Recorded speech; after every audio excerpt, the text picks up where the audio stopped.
100 दिनों में 34 आत्महत्याएं, मंदसौर के लिए चिंता का विषय। वरिष्ठ अधिवक्ता।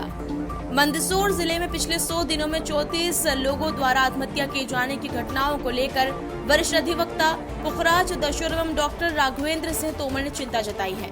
उनका कहना है कि पहले लोग अपनी परेशानियां परिवार, मित्रों और परिचितों से साझा कर लेते थे, लेकिन अब लोग तनाव और दुख को अपने भीतर ही दबाकर रखते हैं, जिससे स्थिति गंभीर हो जाती है। उन्होंने कहा कि शिक्षक, सामाजिक कार्यकर्ता और समाज के अन्य वर्गों को मानसिक तनाव से जूझ रहे लोगों तक पहुंचकर जागरूकता फैलाने की जरूरत है। अभिभावकों से भी अपील की गई कि परीक्षा परिणाम या अन्य कारणों से बच्चों पर दबाव न बनाएं, बल्कि उनका सहयोग और उत्साहवर्धन करें। उनका मानना है कि समय रहते संवाद और सहयोग बढ़ाकर ऐसी दुखद घटनाओं में कमी लाई जा सकती है। मैंने भी आज समाचार पत्र में पढ़ा कि 100 दिन में 34 आत्महत्याएं कर चुके हैं और आत्महत्या करने में कोई बैंककर्मी है, कोई शिक्षक है, कोई सोशल वर्कर है। मैं इसके कारण की तह में जाऊं तो ये है कि आजकल व्यक्ति नितांत एकांत हो गया है।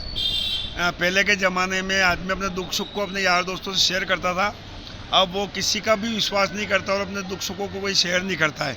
अपने दुखों को अपने अंदर भर लेता, कुंठित हो जाता है और कुंठा में आके एक कदम उठा लेता है। अगर आत्महत्या से बचना है तो अपने निजी दुख सुखों को अपने को डॉक्टर को, वकील को, सामाजिक कार्यकर्ता को, महिला है तो अपनी माता को, पुरुष है तो अपनी पत्नी को, बच्चों को साथ अगर शेयर करता है और दोस्तों को, तो शेयर करने में मन हल्का हो जाता है, उधर से गाइडेंस मिलता है और एक बार मन का गुबार निकल जाता है तो ये सब चीज़ें नहीं आती है। आत्महत्या का मेन कारण ये है डिप्रेशन और कुंठा का एकमात्र कारण है कि अपनी बात को दूसरे तक नहीं पहुँचाना। अगर व्यक्ति अपनी बात दूसरे तक पहुँचाने लग जाएगा, कहने लग जाएगा, बात करने लग जाएगा, सबके जीवन में दुख सुख है, सबके जीवन में उतार चढ़ाव है, मगर उतार चढ़ाव को, दुख सुख को अगर वो बांटने लग जाएगा तो निश्चित तौर पर आत्महत्या का रेशो कम होगा और उनका मानसिकता सही हो जाएगी और वो डिप्रेशन को फील नहीं करके हल्कापन महसूस करेगा। बिल्कुल ये सारे सोशल वर्कर फेल है, सारे सामाजिक संस्थाएं फेल है, विद्यालय फेल है, शिक्षक फेल है, वो समझा नहीं पा रहे। आपको आपके मन में कोई गुबार चल रहा है, आप मेरे से आके कहोगे तो आपका मन आधा हल्का हो जाता है। डायरी लिखने वाला भी आत्महत्या नहीं करता है क्योंकि उसके मन में विचार आता है और वो डायरी में लिख देता है। आपके मन में किसी को गाली देने की भाव आ रहे, अगर आपके दोस्त में जाके आपने उसको गाली भी बक दी तो आपका मन हल्का हो जाएगा। किसी की चुगली करने का मन आ रहा, हमने चुगली भी कर दी तो मन हल्का हो जाएगा। अपना पक्ष भी रख दिया आपने कहीं और सामने वाला कह दिया कि यार ठीक है, कोई बात नहीं, पानी पी बैठ, तू सही व्यक्ति है, तो उसके मन में वापस भी आ जाएगी लालसा। पर नितांत एकांत होना, मोबाइल में लगे रहना और नितांत एकांत होना, एकांत उसको डिप्रेशन की खाई में जाएगा और वो कुछ भी कर बैठेगा। देखिए, बहुत ही गंभीर मामला है।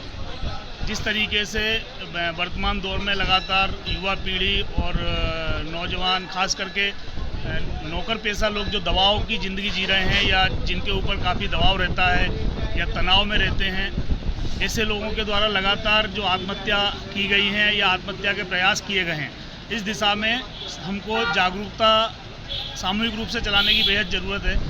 क्योंकि वर्तमान समय में आज जब इंसान तनाव में रहता है तो वो सब कुछ भूल जाता है, वो अपना घर बार, आगे पीछे सब चीज़ों को भूल के और अपने जीवन लीला समाप्त कर लेता है। लेकिन उसके पीछे जो जिनका जीवन उसके ऊपर निर्भर रहता है, वो लोग बहुत बेहद परेशानियों का सामना करते हैं, कठिनाइयों का सामना करते हैं। समाज में उनको बड़े गलत नज़र से भी देखा जाता है और तिरस्कार की अपने आप महसूस करते हैं।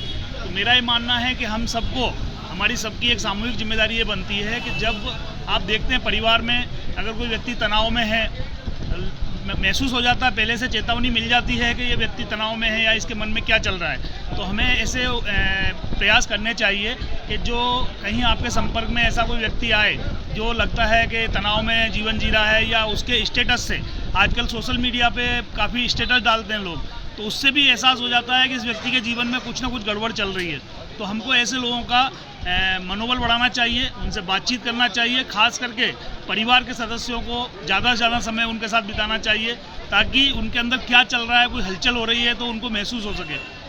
मैं ये मानता हूँ लगभग सभी मामलों में पहले से एक अनुमान तो हो जाता है ये इंसान अपने जीवन में कुछ करने वाला है, लेकिन हमारी जागरूकता का अभाव, हम उस बात को समझ नहीं पाते हैं, हम उस बात तक पहुंच नहीं पाते हैं, तो ऐसे कदम अचानक उठा लेते हैं। तो मेरा ये मानना है कि हम सबको सामूहिक रूप से ऐसे लोगों को सकारात्मकता के जीवन में आगे बढ़ें, वो ऐसा बल देना चाहिए, उनका मार्गदर्शन करना चाहिए, उनका सहयोग करना चाहिए और ख़ास करके उनको ये महसूस कराना चाहिए कि इस समाज में, इस परिवार में, इस दुनिया में वो अकेले नहीं हैं, उनके साथ काफ़ी लोग हैं, काफ़ी लोगों का हित उनसे जुड़ा हुआ है, परिवार का हित जुड़ा हुआ है, समाज का हित जुड़ा हुआ है। तो अगर ये चीज़ें उनको महसूस हो सकें, अगर ये चीज़ें उनको कोई महसूस करा सके तो इन चीज़ों को रोका जा सकता है। क्योंकि ये लगातार आप देख रहे हैं, कोई परीक्षा में कम अंक आए तो आत्महत्या कर ली, बच्चियों के अभी हाल ही में नीट के 2 मामले हमारे सामने हैं कि बच्चियां अगर फेल हो गई तो उन्होंने आत्महत्या कर ली, बच्चे अगर फेल हो गए आत्महत्या कर ली। ये मैं पेरेंट्स से अपील करना चाहता हूँ कि बच्चों को इतना अधिक तनाव न दें। आप उनको ये कहिए कि ठीक है, आज आप कम अंक लाएँ, अगली बार और ज़्यादा लाएंगे। आप हर चीज़ को सकारात्मकता की ओर ले जाएंगे तो बच्चे, युवा, महिलाएं, बुजुर्ग जो इस तरीके के निर्णय ले लेते हैं एकदम आवेश में आके, वो कम होंगे।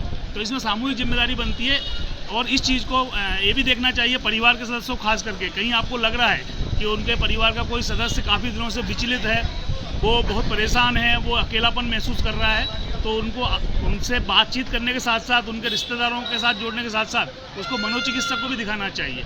आजकल बहुत आसानी से मनोचिकित्सक हर शहर में उपलब्ध हो जाते हैं। तो ये हमें आगे रह के चीज़ें करनी पड़ेंगी अगर समाज में आत्महत्याओं को रोकना है तो।